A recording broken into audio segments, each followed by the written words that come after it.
mynews.studio. This week, a few important headlines. Spain bans flushing wet wipes. Indonesia cancels a major mining project. And rare puffins are returning to their native cliffs. Are these just isolated events? Or do they point to a bigger change worldwide? Today is June 3rd, 2025. Let's start with Spain's new law. Wet wipes might seem trivial, but they're actually among the top 10 single-use plastics found on European beaches. Why does flushing wipes make such a difference? When people flush wipes, they don't break down like toilet paper. Instead, they clog sewers, costing Spain about 230 million euros a year. But it's not just about pipes. These wipes reach rivers and oceans and can last for years. They harm wildlife, and they absorb toxic chemicals along the way. The new law bans flushing most wipes unless they meet strict biodegradability standards. So, how will this be enforced? Is it only a ban, or are there actual penalties involved? Enforcement details are still being worked out, but fines are expected for violations.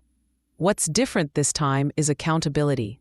Manufacturers will have to pay for cleanup and public education, not just local governments. Plus, the law requires public awareness campaigns. But do you think changing consumer behavior is possible just through education? It depends. People are more likely to change if they understand the impact and see direct consequences. Spain is hoping that combining awareness with financial incentives will make a difference. But is this law just a one-off, or does it reflect something bigger? It's definitely part of a larger trend. Take Indonesia, for example. After months of public protests, the government canceled a $2.6 billion nickel-cobalt refining project. Officially, they cited market conditions, but the environmental protests played a major role. Do you think activism is becoming more effective? It looks that way. When companies and governments face ongoing public pressure, their decisions can shift. In Indonesia, activists raised concerns about risks to local ecosystems and communities, which put extra pressure on both the companies and the government. Could this encourage similar campaigns elsewhere? Most likely, yes. Stopping such a large project sends a strong message. Organized civic action can be effective, and it's not only about stopping projects. We're also seeing more conservation areas being created.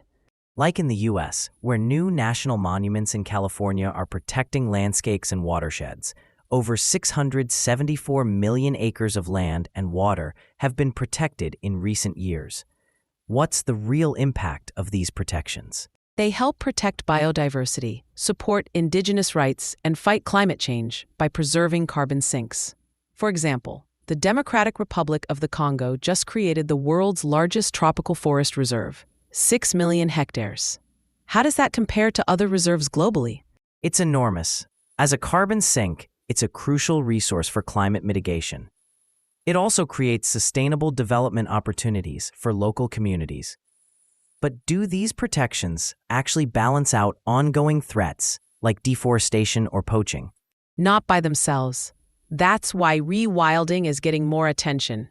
In Brazil, Indonesia, and Argentina, projects have reintroduced species like the great-billed seed finch and the zebra shark. These efforts help restore ecological balance. But challenges remain: illegal hunting and limited funding, for example. What about international efforts? Are there any concrete agreements on habitat and species protection?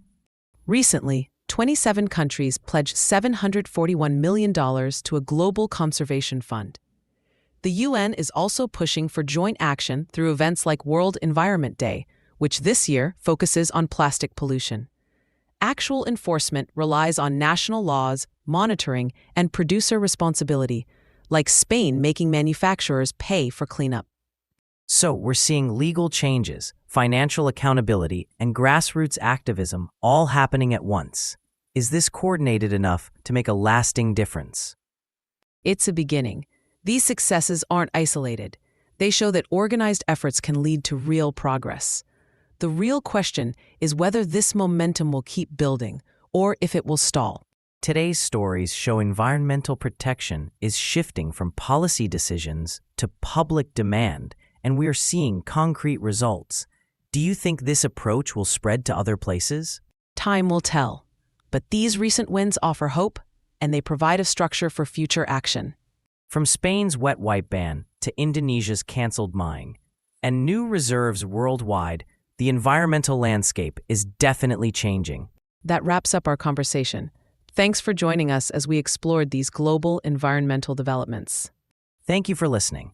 This episode was brought to you by mynews.studio. Try it now for free.